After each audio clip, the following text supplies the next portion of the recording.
வாழ்க வளமுடன். ஓம் நமச்சிவாய. அனைத்து தமிழ் உள்ளங்களுக்கும் வணக்கம். நாம் இந்த பதிவில் பெயர்ச்சியாகும் சுக்கிர பகவானால் உங்கள் வாழ்வில் ஏற்படக்கூடிய சுப மற்றும் அசுப பலன்கள் என்ன என்பதனையும், அசுப பலன் ஏற்படுமாயின் ராசிக்காரர்கள் செய்ய வேண்டிய பரிகாரம் என்ன, வழிபட வேண்டிய தெய்வம் யார், வழிபடும் முறை என்ன என்பதனை பற்றியும் விரிவாக காண்போம். நடக்கப் போகும் இந்த பெயர்ச்சியால் உங்கள் வாழ்வில் வளமும் நலமும் செல்வ செழிப்பும் பெற்று வாழ்வின் உயரிய நிலையை அடைய எல்லாம் வல்ல எம்பெருமானை வேண்டி விரும்பி கேட்டுக்கொள்கிறேன். சுக்கிர பகவான் செல்வம், மகிழ்ச்சி மற்றும் புகழை அள்ளித் தருபவர். மற்ற கிரகங்களைப் போலவே சுக்கிரனும் தனது ராசியை மாற்றுவார். சுக்கிரன் என்றால் இன்பம். மனித வாழ்க்கையில் அன்பு, பாசம், காதல் ஆகிய 3 இன்பங்களை அளிக்கக்கூடியவர் சுக்கிர பகவான். சுக்கிரன் சுகபோகங்களின் அதிபதி. சுக்கிர பகவான் மனைவி யோகம் தருபவர். ஆணுக்கு மனைவியை பற்றியும் பெண்ணுக்கு மன வாழ்க்கையை பற்றியும் சொல்லுகின்றவர். ஆகையால் சுக்கிர பகவான் நமது ஜாதக கட்டத்தில் நல்ல யோக அம்சத்துடன் இருப்பது அவசியம். இவருடைய தசா காலமான 20 வருடங்களில் மிகப்பெரிய ராஜயோக பலன்கள் உண்டாகும். இந்த சுக்கிர பெயர்ச்சியால் யாருக்கெல்லாம் சுக்கிர திசை அடிக்கப் போகிறது என்று பார்க்கலாம். வருகிற ஆகஸ்ட் மாதம் 26ஆம் தேதி சுக்கிர பகவான் பெயர்ச்சி அடையப் போகிறார். அடுத்த மாதம் செப்டம்பர் 20ஆம் தேதி வரை 26 நாட்கள் இந்த பயணம் தொடரும். இந்த சுக்கிர பெயர்ச்சியானது ஒரு சில ராசிக்காரர்களின் வாழ்வை புரட்டி போடப் போகிறது. துரோகத்தால் பிரிந்த கணவன் மனைவி, சகோதர சகோதரிகள் உறவு ஒன்று சேரப் போகிறது. நட்பு என்னும் நஞ்சால் உங்கள் உறவை பிரித்த துரோகியை இனம் கண்டு உண்மையான உறவு யார் என்பதனை அறிந்து கொள்வீர்கள். நஷ்டம் மட்டுமே பார்த்த வியாபாரிகள் திடீர் லாபத்தை அடைய உள்ளீர்கள். திடீர் லாட்டரி அடித்தது போல் லாபம் இரட்டிப்பாகும். சனி பார்வையினால் ஏற்படும் காம சிந்தனைகள் இந்த சுக்கிர பெயர்ச்சியால் சரியாகும். தகாத பெண் உறவை தவிர்த்து ஆன்மீக பயணத்தை தொடர்வீர்கள். சதி எதுவாக இருந்தாலும் அதை முறியடிப்பது சிவனின் விதியாகும். சிவனின் துணை இருந்தால் எதிரில் எமனே வந்தாலும் சமாளித்து வெற்றியடையலாம். இனி உங்கள் ராசிக்கான பலன்கள் என்ன என்பதனையும் அதற்கான பரிகாரம் என்ன என்பதனையும் காண்போம். தனுசு ராசி அன்பர்களே, இந்த பெயர்ச்சி காலகட்டத்தில் பொருளாதார வசதி திருப்தி தருவதாக இருக்கும். எதிரிகள் பணிந்து போவார்கள். ஆடை ஆபரணங்கள் சேரும் வாய்ப்பு உண்டாகும். சிலருக்கு புதிய வாகனம் வாங்கும் யோகம் உண்டு. வசதி வாய்ப்புகளுக்கு குறைவு இருக்காது. ஆனால் உடல் ஆரோக்கியத்தில் மட்டும் கவனம் தேவை. இதுவரை உங்களுக்கு ஏற்பட்டிருந்த அவப்பெயர் விலகும். குடும்பத்தில் மனைவி மற்றும் பெரியோர்களின் ஆலோசனை கேட்டு செயல்படுவது நல்லது. பிள்ளைகளால் தர்ம சங்கடமான நிலைமைகளை சமாளிக்க வேண்டிய சூழ்நிலை ஏற்படக்கூடும். தந்தை வழியில் எதிர்பார்த்த காரியங்கள் முடிவதில் இழுபறியான நிலையே காணப்படும். அவருடன் கருத்து வேறுபாடு ஏற்பட வாய்ப்புள்ளதால் பொறுமையை கடைபிடிக்கவும். வீட்டிற்கு தேவையான அடிப்படை வசதிகளை ஏற்படுத்திக் கொள்வீர்கள். நவீன ரக மின்சார மின்னணு சாதனங்களை வாங்குவீர்கள். பழைய வாகனத்தை மாற்றி புதிய வாகனம் வாங்கும் யோகம் உண்டு. உறவினர்களால் அனுகூலம் ஏற்படும் என்றாலும் சில பிரச்சனைகளும் ஏற்படக்கூடும். சகோதரிகளின் அன்பும் ஆதரவும் உங்களுக்கு மகிழ்ச்சி தரும். தாய்மாமன் வகை உறவுகளால் சில தர்ம சங்கடமான சூழ்நிலையை எதிர்கொள்ள நேரிடும். அலுவலகத்தில் பணிச்சுமை அதிகரிக்கும். எதிர்பார்த்த சலுகைகள் கிடைப்பதில் தடை தாமதங்கள் ஏற்படக்கூடும். சக ஊழியர்களிடம் போதுமான ஒத்துழைப்பு கிடைக்காது. மேல் அதிகாரிகளை அனுசரித்து செல்வது எதிர்காலத்திற்கு நல்லது. தொழில் மற்றும் வியாபாரத்தில் எவ்வளவுக்கு எவ்வளவு உழைக்கிறீர்களோ அவ்வளவுக்கு லாபம் கிடைக்கும். பற்று வரவு சுமூகமாக நடைபெறும். மறைமுக போட்டிகளை முறியடிப்பீர்கள். சக வியாபாரிகளுடன் இணக்கமாக பழகுவது நல்லது. குடும்பத்தை நிர்வகிக்கும் பெண்களுக்கு சற்று சிரமம் தரும் காலகட்டமாக இருக்கும்.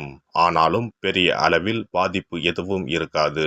அலுவலகம் செல்லும் பெண்களுக்கு அலுவலகத்தில் பணிச்சுமை அதிகரிக்கும். கலை துறையினரை பொறுத்தவரை வீண் சண்டையை தவிர்ப்பது நல்லது. மற்றவர்களிடம் திடீர் கருத்து வேற்றுமை ஏற்படலாம். அனுசரித்து செல்லுங்கள். மனக்கவலை உண்டாகும். அரசியல் துறையினருக்கு வீண் அலைச்சலும் அதனால் சரியான நேரத்திற்கு உணவு உண்ண முடியாமலும் போகலாம். எதிலும் கவனமாக செயல்படுவது நல்லது. உடல் சோர்வு உண்டாகும். வீண் அலைச்சலை தவிர்த்து எடுத்துக்கொண்ட காரியங்களில் கவனம் செலுத்துவது நல்லது. மாணவர்களை பொறுத்தவரை கல்வியில் இருந்த போட்டிகள் நீங்கும். எதிர்பார்த்த வெற்றிக்கு கூடுதல் முயற்சி பலன் அளிக்கும். நவ கிரக குருவை வியாழக்கிழமைகளில் வணங்க எல்லா கஷ்டங்களும் நீங்கி சுகம் உண்டாகும். சனிக்கிழமைகளில் சனீஸ்வர பகவானுக்கு எள்ளெண்ணெய் தீபம் ஏற்றி அர்ச்சனை செய்து வழிபட நன்மைகள் உண்டாகும். சிறப்பு தொகுப்பு. கழுத்தை நெரிக்கும் கடன் பிரச்சனையால் கஷ்டப்படுபவர்களுக்கு எளிய பரிகாரங்கள் உள்ளன. ருண, ரோக, சத்ரு இந்த மூன்றுமே மனிதர்களை வெல்லக்கொள்ளும். அதிலும் கடன் பிரச்சனை கவலையை ஏற்படுத்தி மனிதர்களை கலங்க வைத்துக் கொள்ளும். கடன் பிரச்சனையால் கஷ்டப்படுபவர்களுக்கு எளிய பரிகாரங்கள் உள்ளன. இந்த எளிய பரிகாரங்களை நம்பிக்கையோடு செய்தால் நிச்சயம் பலன் கிடைக்கும். ஒருவரின் ஜாதகத்தில் 6ஆம் இடம் கடன் ஸ்தானத்தை குறிக்கும். கடன் பிரச்சனையால் இன்றைக்கு பலரும் தற்கொலை செய்து கொள்கின்றனர். சக்கரத்தாழ்வார் அருள் இருந்தால் கண்டிப்பாக கடன் பிரச்சனைகள் நீங்கும். பெருமாள் கோவிலுக்கு சென்று சனி மற்றும் புதன் கிழமைகளில் சக்கரத்தாழ்வார் சன்னதியில் துளசி மாலை சாற்றி 12 முறை வலம் வர வேண்டும். ஒவ்வொரு முறை வலம் வரும் பொழுதும் கடன் தீர்வதற்கு மனமுருக நம்பிக்கையோடு வேண்டிக் கொள்ள வேண்டும். தொடர்ந்து 12 வாரங்கள் செய்தாலே கடன் பிரச்சனை தீர்ந்து மன நிம்மதி ஏற்படும். மேசராசியில் பிறந்தவர்கள் தயிரை கொண்டு இனிப்பு பலகாரம் செய்து ஒவ்வொரு வெள்ளிக்கிழமையும் மாலை வேளையில் பசுவுக்கு கொடுத்து வர கடன் பிரச்சனைகள் தீரும். விருச்சிக ராசியில் பிறந்தவர்கள் ஞாயிற்றுக்கிழமை அன்று லட்சுமி நரசிம்மருக்கு காய்ச்சிய பசும்பால் அல்லது பானகத்தை பிரசாதமாக வைக்க வேண்டும். 48 நாட்கள் இந்த பூஜையை செய்தால் கடன் தொல்லையில் இருந்து விடுபடலாம். ரிஷபராசியில் பிறந்தவர்கள் ஜவ்வரிசி கொண்டு இனிப்பு தயாரித்து அதை வெள்ளிக்கிழமை என்று பசுவிற்கு மாலை வேளையில் கொடுத்து வர கடன்கள் அடைந்து சுகம் பெறலாம். துலாம் ராசிக்காரர்கள் பசும்பாலை சுக்கிர ஓலையில் வில்வ மரத்திற்கு ஊற்றவும். 24 வெள்ளிக்கிழமை செய்திட நிச்சயமாக கடன் தீரும். வெள்ளிக்கிழமையில் அரச மரத்தடி விநாயகருக்கு அகலில் 11 தீபமும் 11 முறை வலம் வந்தும் வழிபட்டால் கடன் தீரும். மிதுன ராசிக்காரர்கள் தினசரி சிறிது தயிர் சேர்த்து குளித்து வரவும். கடன்கள் நீங்கும். மாலை வேளையில் சூரிய தரிசனம் அஸ்தமனத்துக்கு முன் செய்து வரவும். கன்னி ராசிக்காரர்கள் சனிக்கிழமைகளில் உளுந்து வடை தானம் செய்யவும். அதை நீங்கள் உண்ணக்கூடாது.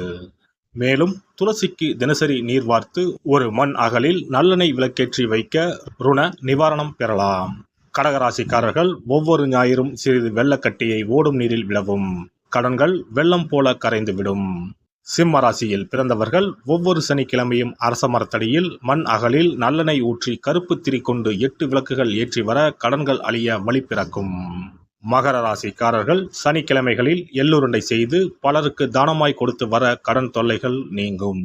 கும்பராசிக்காரர்கள் வியாழன் மாலை 6 மணிக்கு குங்குமப்பூ சேர்த்த பாதாம் கீர் செய்து மகா விஷ்ணுவுக்கு நிவேதனம் செய்து முதலில் தான் அறிந்துவிட்டு பின்பு மற்றவருக்கும் தானமாய் கொடுத்து வர கடன்கள் மலமளவென அடைபடும்.